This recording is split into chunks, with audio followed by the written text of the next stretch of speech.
Thank everybody for being here. Let me start out by saying what a pleasure it is to have President Trump back in the great state of Texas. Thank you, everybody. He's a great friend to Texas. He's a great friend of mine. When I was governor, he was president. Anytime I called upon the president, he was there to step up and help our fellow Texans. And one of the things that he did better than anything else, and definitely better than any other president, is he stepped up and he secured our border and kept Texans and Americans safe.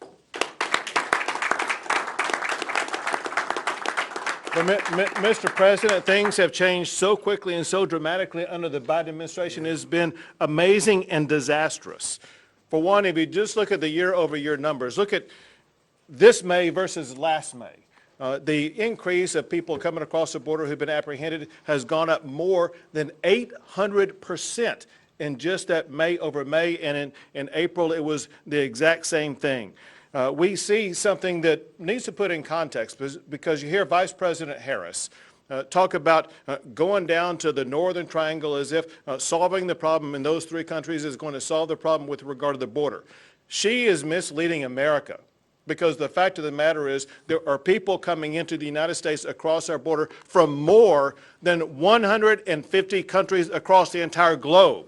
If she solves the problem in those three countries, which we know she can't, it means there's still more than 147 other countries to go to solve problems there. They're missing the point. There's one place to solve all the problems on the border, and that is on the border. And that's exactly where the Biden administration needs to devote their resources to get the job done.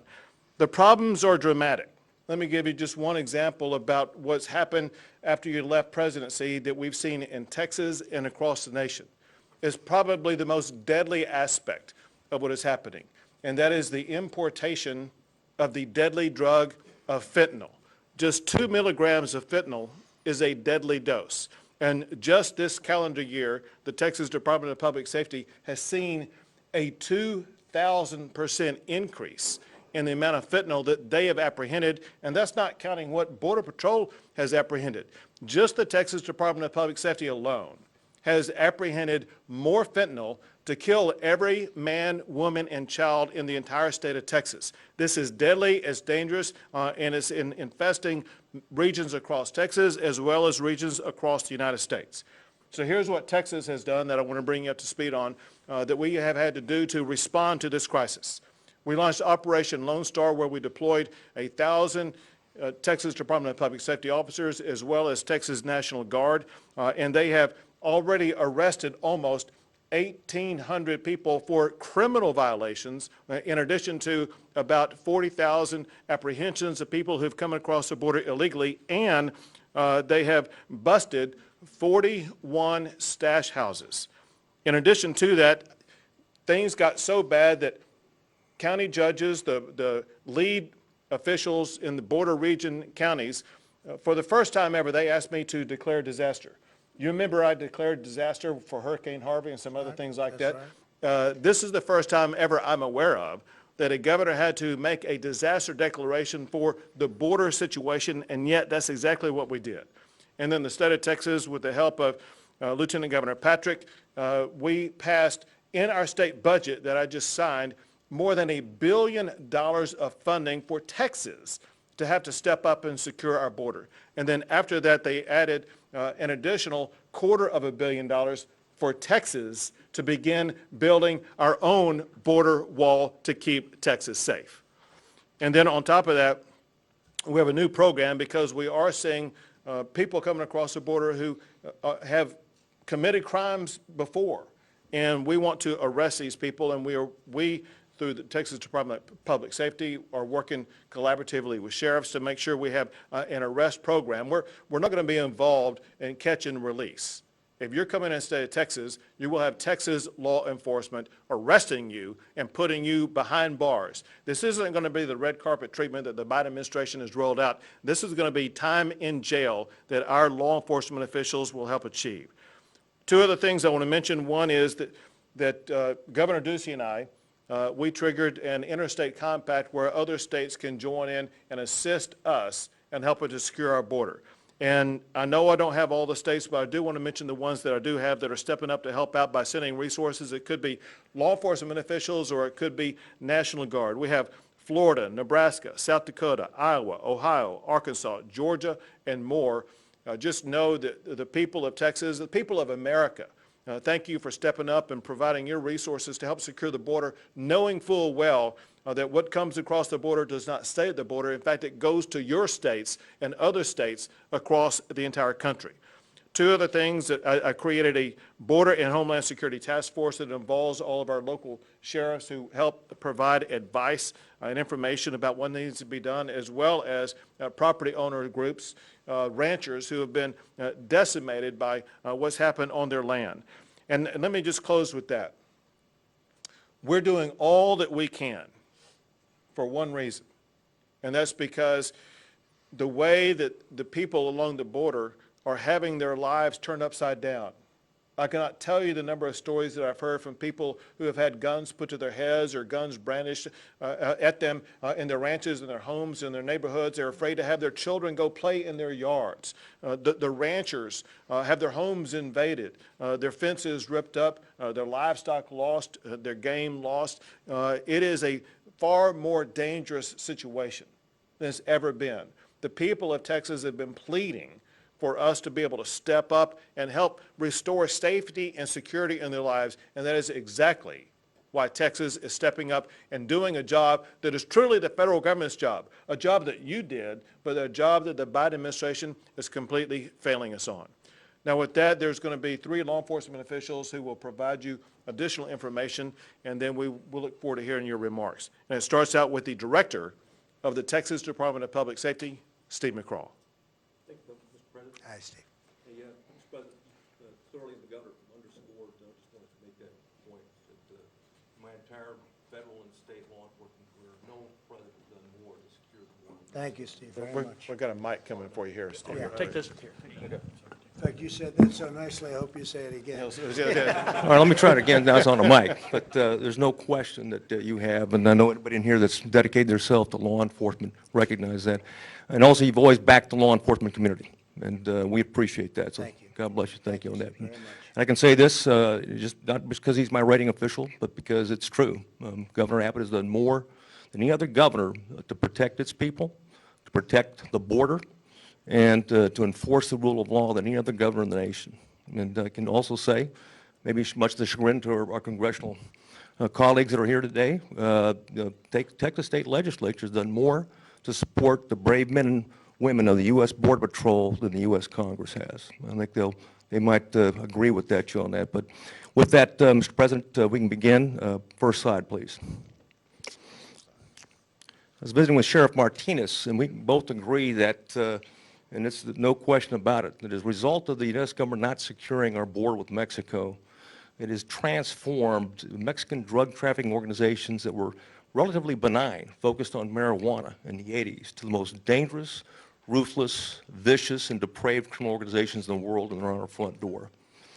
Texas has 1,254 miles of the border with Mexico, and there's 63,000 square miles in the area that the cartels operate their smuggling operations, from Cameron County to El Paso County, and we're mindful of that. Now, the Mexican cartels, because of the porous border, and they exploit it, they apply all the elements of military force, including command and control, logistics, intelligence, information operations, and the application of deadly force to support their criminal operations. They also recruit our kids and kids in Mexico to support their operations on both sides of the border. And they have formed partnerships with the most vicious gangs in Texas and across the country. Whether it's local, regional, or transnational gangs, it clearly is a certain threat to our problem. In fact, if you have a drug problem anywhere in the country, you have a border problem. If it's cocaine, methamphetamine, fentanyl, and heroin, the Mexican cartels own it, plain and simple. And they work with the gangs in those communities, and they're responsible for a level of violence in those communities as well as a result of that. This all goes back to the border. If this slide here, you'll see that there's 6 of the 8 cartels that operate in Texas, and there's also 16 gangs that support their criminal operations in that area of operation. Next slide. The governor talked about consequences. Illegal migrant apprehensions during the period of time. This is just January. You can compare it between the same time last year, and you can see the dramatic increase that the governor talked about in terms of 800%. Next slide. Those are the numbers right there. And that's the difference between January of this year and January of 2020. You can see a 527% increase, from the same time period. And that makes a difference because what happened is immediately Border Patrol was overwhelmed because many of these were unaccompanied children and family units, and as you know, that they cannot, process them quick enough. So they're overwhelmed. It leaves a gap. And what does that gap do? It leaves an opportunity for the cartels to smuggle the drugs that we talked about, transnational gangs, and also criminals from around the world that exploit that. And we're mindful that we had in May of last year. The governor talked about the differences. We had an 800% increase from May of 21 to May of 20. We also had a 500% increase in the number of special interest aliens that were apprehended on the border in May of this year. And that's a concern because we recognize, as people recognize, that criminals around the world recognize that there's an opportunity now to exploit the border and come in to use those avenues to be able to come in undetected. And that's a concern that we have here, certainly in Texas. Next slide, please. The governor talked about fentanyl, over 2,000% increase. That's what the Department of Public Safety saw. He talked about the number of deaths that it caused. Next slide. Our federal agencies. This is from EPIC. This means the federal FBI, ICE, HSI, Border Patrol. The numbers there are staggering. And the amount of people it could kill, over 130 million. I know the governor and I was talking about it. And it's amazing in terms of what's crossing our border at this particular point in time. Next. I'll conclude right now, Governor, with Mr. President, with one remark is that in March 4th, when Border Patrol was being overwhelmed, Governor Abbott made it clear. He directed the Department of Public Safety, working with the Texas National Guard and our local law enforcement partners, and certainly with Border Patrol, all 5 Border Patrol sector chiefs, to ensure that we're conducting, enhanced surge operations on the river, in the brush, on the ground, in the air. And we support the Border Patrol in a way that we can enhance the operations or the control of those particular areas. We've been doing that since that time. The governor talked about the statistics and what's more important in terms about what we protected in that area. We've deployed over 1,200 officers. Governor and the state legislature authorized another 100 troopers that will be deployed or provided in the border region. And we graduated an academy here in the next month that they will be deployed to the border as well, because the governor's made it very clear that you cannot have homeland security, you can't have public safety unless you have border security. And I can tell you, building the wall and building a fence, anything you can do to prevent the cartels from coming immediately off the river and into the United States is value added to law enforcement and is clear and must be a major part of any type of strategy. So with that, I'll turn it over to the sheriff to speak. Sure. So thank you, Director. So to explain further about how this is not just a border-related issue, how the issue and challenges come inland, we have with us today the sheriff from Tarrant County, Texas, which is where Fort Worth is located, Sheriff Weber. Thank you, Governor, and Mr. President, welcome to Texas, sir. And what a great place to be, and thank you for coming down here, and thank all the leadership, Governor, and the rest of the leadership that you brought, and our congressional delegation to put a light on this, to broaden it so the rest of America sees what we're doing down here and what we're going through, because it is affecting all across the nation. Is that as we shine this light, I am from Tarrant County. It's the 3rd largest county in Texas, 15th in the country. is that we have experienced, and our current intel as of yesterday is that a year ago, fentanyl was barely on our radar. Well, today, the intelligence that I have is that it has flooded our area, and even low-level dealers are now having large quantities of fentanyl. And not only do they use it in the pill press, which makes it look like a safe drug to the young people, they think it's something safe, is that they're also lacing it with heroin and methamphetamines and other drugs. And we have seen, for instance, methamphetamine since January, where it was $50 a gram on the street, to now about $15 to $20 a gram. So we're facing just an abundance of dope as it comes in. And currently, you know, as the governor said, it only takes 2 to 3 milligrams of fentanyl to kill somebody.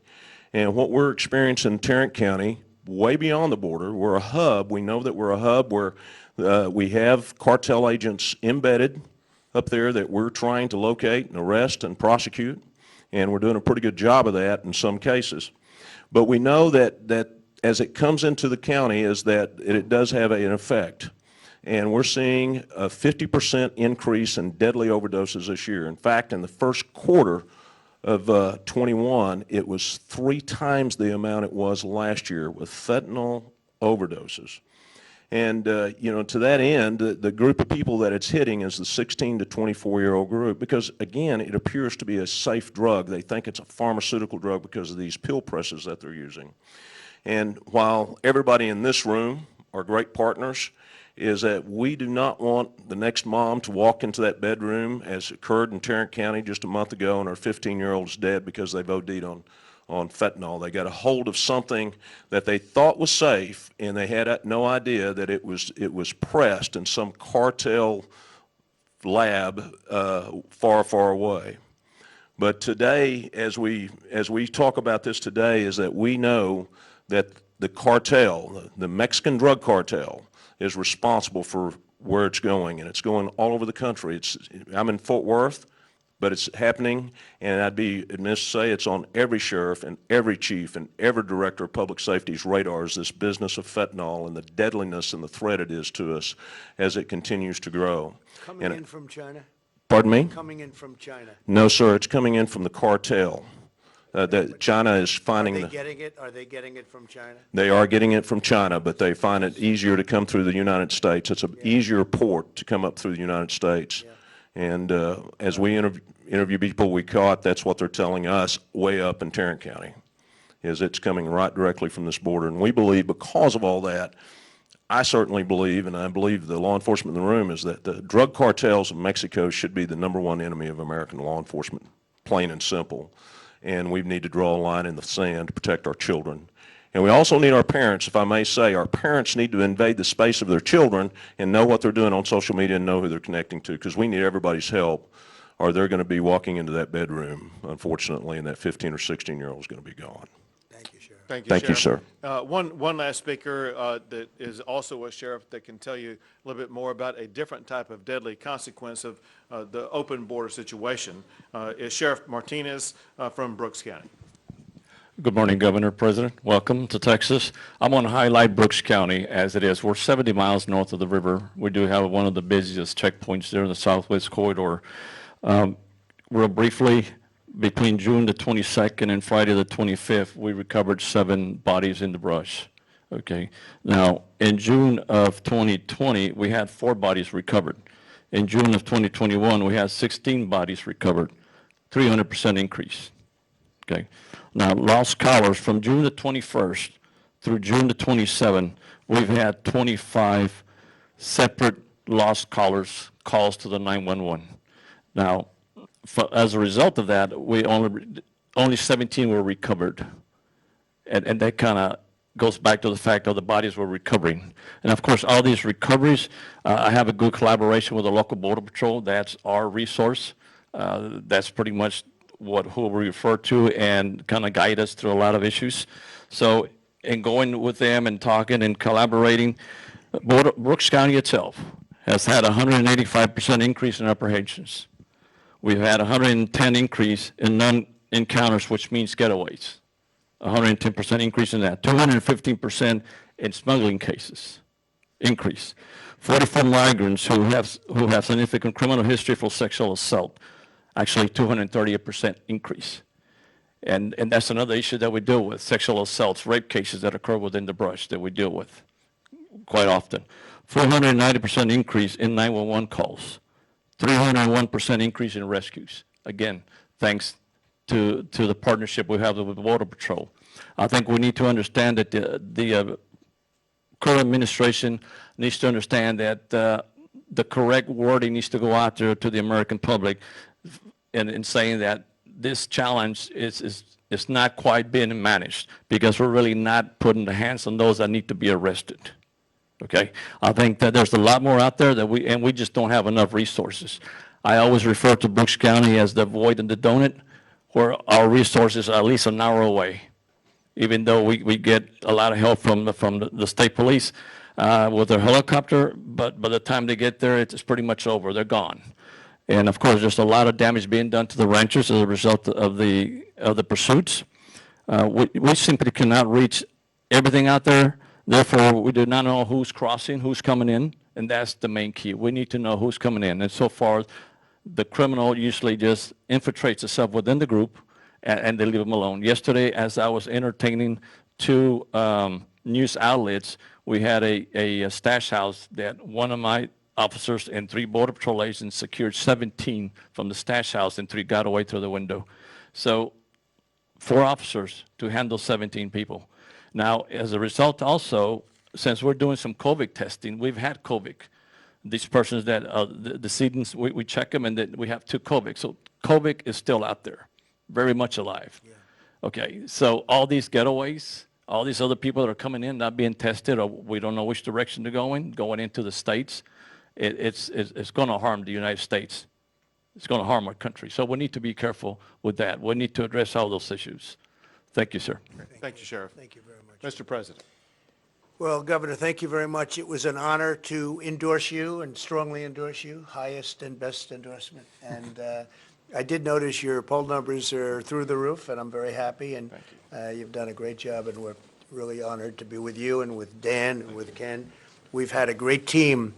And the people in this room, every one of us is a friend of mine. In one form or another, we dealt with each other for a period of 4 years, and we brought the border to a level that it has never been. Mark, you have been incredible. Tom Holman has been unbelievable. Nobody knows it like Tom. Mm-hmm. And I have to say, Chad, you did a great job. You stepped up. You came in and you stepped up and you did a great job, and we appreciate it, and you're still doing a great job. But the border has never been this way. It went from the best border we've ever had in the history of our country, not 20 years. You know, they like to say over a 22-year period. No, it's the best ever by far. It took 2.5 years to start the wall because we were sued by everybody, and then and largely by the Democrats in Congress, by the way. And now, by the way, they're doing a disinformation campaign. They're saying that the unsafe border is your fault. You believe this? Because they're getting killed with the border. So now they're saying, oh, we got a problem. So let's blame the sheriffs. Let's blame the governors. Let's blame everybody else but them. They're also saying it with defund the police. They came out with a term, defund the police. And they're, you know, it's well documented, that's for sure. Just look at AOC and look at Omar. How's she doing? How's her country doing, by the way? And they're telling us how to run our country right now. How are they doing? And now they're saying, no, it was them, us, that wanted to defund.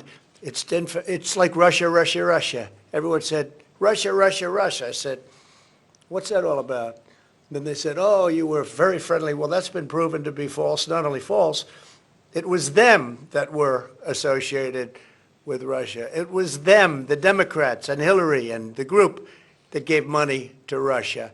So it's a disinformation campaign, and it's a terrible campaign where they're trying to say this is a disaster for them. Let's blame the people that have really done something about it and can do something about it.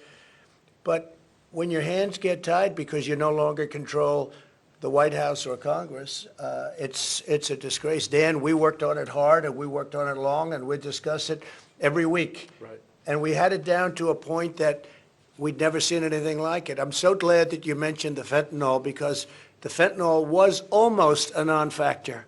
And now I hear it's just pouring into our country, and it's the most dangerous of all, but just pouring into our country.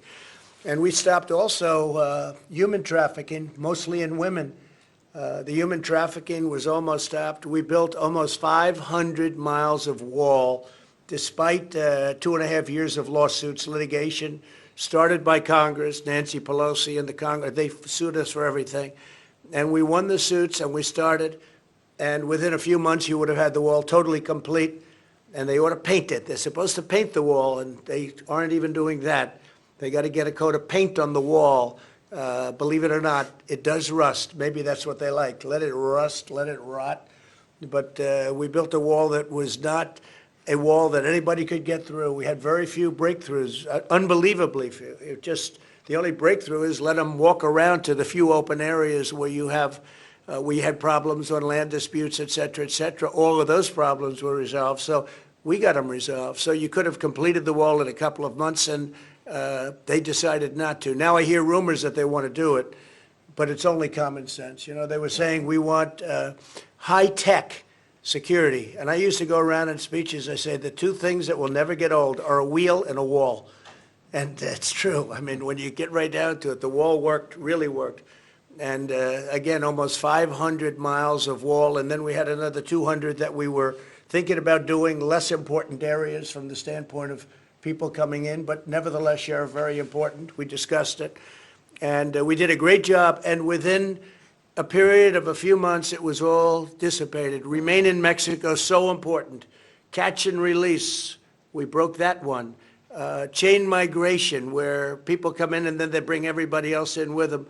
We did a hell of a job, and we had it down to really a science. It was down to a point where people just weren't getting in unless they came in legally. And again, the drugs had dropped by 70, 80, 90% in some cases, and fentanyl is true. It almost dropped to nothing for whatever reason, but I guess the reason was we were tough. This was a great group, and all they had to do is go to the beach. If they went to the beach and did nothing, they would have been fine. And they could have even had other people with your policies take your places if they felt that they want Democrats, but that usually doesn't work out too well. But Chad, you and Mark and Tom on the outside, I mean, it was just an amazing group of people. And I'll tell you, Brandon has been incredible. From day one, he came to me from day one. It's no games, no nothing. You knew that we were going to do it right. And I'd ask him a lot. I'd say, what do you think about this? I was calling him once every 4 or 5 days to get his advice, because nobody knows. Like, for instance, on the wall, I was going to build a very good precast concrete wall. Would have been really fast. I loved it. I was going to do super hard precast, a 5,000-pound concrete. And the Border Patrol hated it because they wanted to be able to see through. I said, why? And after we go through, then we put the panels on top. And you're all nodding, it's true. The panels on top, it's sort of a safety climb, no climb panel. And that panel adds great difficulty to being able, believe it or not, because a couple of people said, why'd you put the panel on top? And it was really a no-climb panel. It's very hard to climb it. Once you get there, then you have the panel on top of everything else. So I did it 100% as per Border Patrol, ICE, and everybody else in conjunction, even with your top people. We designed a wall that was terrific. You know, you see it as steel, but it's not really. It's steel on the outside. It's hardened concrete on the inside of the bollards. And then it's also rebar, and it's a very heavy rebar and a very powerful rebar, very strong rebar, steel. So we had steel, concrete, and steel, and when they cut through it, they got to really want to get through. They got to really want to get through. And we've had almost no instances of that. So we built a wall that was not penetrable, and we were just about finished, and then we had an election where we did much better than we did the first time. And amazingly, we lost. Check out the New York election today, by the way. They just realized it's a disaster. They're unable to count the votes. Did you see it? It just came out. They're missing 135,000 votes. They put 135,000 make-believe votes in. Our elections are a disaster. But this election, because of you and Dan and Ken and everybody, I want to just thank the people of Texas because we won in a landslide. It wasn't even close. Well, I always said, they were saying, well, Texas is going to be close. I said, well, I'm in favor of oil, I'm in favor of God, and I'm in favor of guns. And they're not. And if you're in Texas and you don't like guns, God, and oil, I don't think you're going to do too well. And they didn't do too well. They didn't do well at all. They did poorly. But we did well, and we did well in other states too. We did well in states that we lost. We did really well, much better than we did. We got 12 million more votes than we got the first time. One of the media called up and they said, could I ask you, what was the difference between 16 and 20? I said, well, the big difference is we did much better in 20. And they thought about it. They said, you're right, isn't it? Huh? But the vote counting was probably a little bit better for them in 20 because what we've done was appreciated by the people. And we better get our elections straightened out because you're going to have a runaway country. You're going to have a banana republic. You're going to have a third world country here pretty soon because our elections are a mess. But I just want to thank all of the sheriffs that are my friends. I want to thank the governor, the lieutenant governor, and I'll tell you what, good luck, Ken. And I know you have a little race coming up, huh? Yeah, I know. And I'll be making an endorsement of somebody in the very near future. How many people are running against you, Ken? Two. Two, that's all? That's it. Well, that's not bad for you. right? No, we're going to do fine. You're going to handle it all right? Anyway, but he has done a really good job. So, and there's my doctor right over there, my doctor. He said, sir, if you want, you're really smart. You ought to take the cognitive test. I said, oh, what's that? Doc Ronnie, right? Now we call him Mr. Congressman. What a job you've done, Ronnie. They went after him, and it didn't work out too well. There you are. The Democrats went after him like you wouldn't believe. But he did a test. Did I ace it? Yes, sir. I aced it. And I'd like to see Biden ace it. He won't ace it. He'll get the first two. There's 35 questions, and the first 2 or 3 are pretty easy. Maybe the animals. They're the animals. Is this a lion, a giraffe? When he gets to around 20, he's going to have a little hard time. I think he's going to have a hard time with the first few, actually. But so we really have something to be really proud of what we did. And honestly, very simply, we have to do it again. You have to go back, stay in Mexico. That was very hard to get. That took us litigation, dealing with Mexico. I really think the president of Mexico is a great guy. Surprisingly, he wants to see this worked out. Exactly right. Because he has people pouring through his country by the millions, by the way. Not, I see 100,000 here, 100. For every person you catch, and these experts say 4 or 5 get through. But I think it's a much higher number than that. It's a big border. I think it's a much higher number. Now, the wall has stopped a lot of it, and you're going to finish up some of the wall, and maybe they're going to finish it up. They're under a lot of pressure to finish it up, so maybe they're going to finish it up. Tom is probably saying, I doubt it. I mean, the real question is, do they really want open borders, or are they incompetent? There's only 2 things. You're either incompetent, or for some reason you have a screw loose and you want to have open borders. Now, the problem with the open borders is that countries are opening up their jails, they're opening up their prisons, you guys see this, and they're letting all their prisoners out. You notice their prison populations are way down. They do it very slowly because they don't want people to know this, but I know it. And they're letting all of their murderers, rapists, drug dealers, and human traffickers out, and they're coming into the United States of America at a level like we've never seen. They weren't coming in with us. And in fact, one of the quick stories I tell is that when we first started, I said, get them out. And I said really more than anybody, I guess, to you, Mark, you and Tom, I said, get them the hell out. The MS-13 gang members, who they say are the worst in the world, they certainly might very well be. I see what they do with knives, where they cut them up into small people. They cut people up into small pieces because it's more painful than using a gun. I said, get them out. And Honduras, Guatemala, El Salvador would not accept the people. Under the Obama administration, they wouldn't take the people. So the people came back to me just routinely, sir, I'm sorry, but they won't take them. I said, who won't take them? Guatemala, Honduras, and El Salvador. They won't take the people back. I said, oh, really? Why? They don't want them. I said, okay. How much money do we pay them? Sir, we pay them $500 million a year. What does that have to do with it, sir? I said, a lot. We're not paying them anymore. And then I got a call the next day from the heads of the 3 countries. We would love to take MS-13 back. They are wonderful people. We'd love to have them back where they belong. And we never had a problem after that.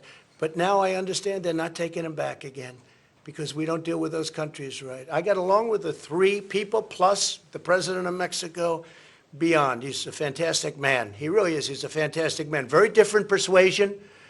His thought process is very different. Could be on the socialist side. But I'll tell you what, we worked along really well together, and he's a terrific man and a terrific person, and he loves Mexico. I will tell you that. But we opened it up. They used to have airplanes on the runway, so we couldn't land our planes with their MS-13 horrible criminals in the plane. So we couldn't land them. We couldn't get buses back. And once I did that, they took them all back. So we had all these great policies going, and they were all ended. One day they were ended. This didn't take place over 3 months or 5 months. This took place in the first week. They were ended. It was almost like they were ended because I did it. But, you know, we did a great job. In the history, and I appreciate what you said, Sheriff, because in the history, there's never been, and not me, all of us together, there has never been a border so secure as the border, the southern border that we have. And now it's opened up. And don't kid yourself, they're coming in from the Middle East, and they're coming in and they're bad. They're coming in from the Middle East. I'd say, well, where are those people from? Sir, they're from Yemen. Oh, really, Yemen, right? How's that all about? They would dump them off in South America, and they make the journey up because it was easier to get through that way, through the southern border, and that stopped with us. That stopped fast. And now we have an open, really dangerous border, more dangerous than it's ever been in the history of our country, and we better go back fast. And, you know, I watch a couple of, even you people said that, well, we could start it immediately. Well, it's not going to go fast, because you have to go back now and start the whole thing up with Mexico and with the 3 countries. It's not going to go that quickly. You know, they say, well, we should just immediately go back. It's not that easy. This was a lot of hard work and very good negotiation. We did great negotiation. And we did things like, we're going to charge you tariffs if you do this or if you do that. And all of a sudden they said, well, we'd love to have you have it your way. We won every point, every single point. And I don't know if they're going to be able to do that. So it's not that easy to go back, I will tell you. This is bad news for you, and you know it. And a lot of people like to say to the media, well, we could immediately, I saw it today, we should immediately go back to the Trump policy. It's not that easy now. It's not that easy. But we have a sick country in many ways. It's sick in elections, and it's sick in the border. And if you don't have good elections, and if you don't have a strong border, you don't have a country. So with that, we're going over to the border right now, but we're going to the real part of the border where there's real problems, not a part where you look around and you don't see anybody. We're going to admire the wall and how it works, because wherever we have the wall, that's what made the big difference. It made tremendous difference. And I just want to thank the people in this room. You have been incredible, incredible partners, including those characters back there that are all friends of mine. Every single one. Good job on television yesterday morning. Really good, Brian, I tell you, really good. So I just want to thank you all very much. It's an honor, and we have a tremendous crowd waiting for us, and I don't want to keep this man, I don't want to have him be late. I want to keep those approval ratings right at 92%. Okay? Thank you very much. Thank you. You take care of yourself. Thank you. Thank you, Tom. You know, we've got a lawsuit over every issue that we talk about. We see Biden will.